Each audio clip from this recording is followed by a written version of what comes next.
মানুষ বেকারত্বের জ্বালায় বেরিসা হয়ে এই সমস্ত অটোরিকশা নিয়ে নেমেছে। আর মানুষ জীবন ধারণের জন্য বুকে গুলি নিতেও তার পেটে যখন ভাত নাই, বুকে সে গুলি নিয়ে এসে মরে যেতে চায়। এদেশে মানুষ বেকার, এই জন্য নিরুপায় হয়ে বেচারা একটা অটোরিকশা নিয়ে বের হয়। সরকার যে সিদ্ধান্তই নিন না কেন, বিকল্প কর্মসংস্থানের ব্যবস্থা না করে এই ধরনের হুট করে কোনো সিদ্ধান্ত ভালো ফলাফল বয়ে আনবে না। চেইন রিয়াকশন বলে একটা কথা আছে, একটা সংকট আরেকটা সংকটকে সৃষ্টি করে।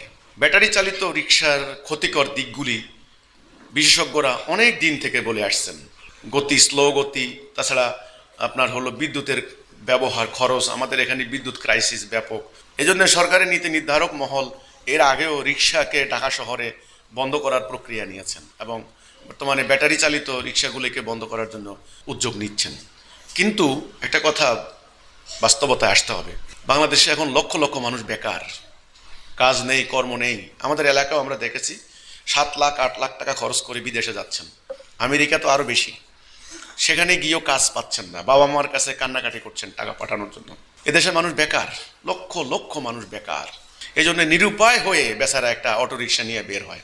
সেজন্য আমি বলি, সরকার যে সিদ্ধান্তই নিন না কেন, বিকল্প কর্মসংস্থানের ব্যবস্থা না করে এই ধরনের হুট করে কোনো সিদ্ধান্ত ভালো ফলাফল বয়ে আনবে না।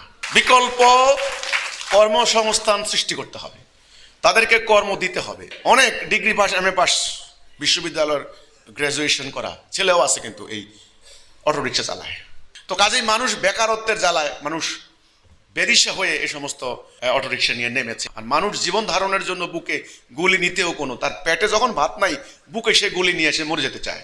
এটা একটা বিপ্লব, এটা একটা সমাজ বিপ্লব, সেদিকে যাচ্ছে সমাজ।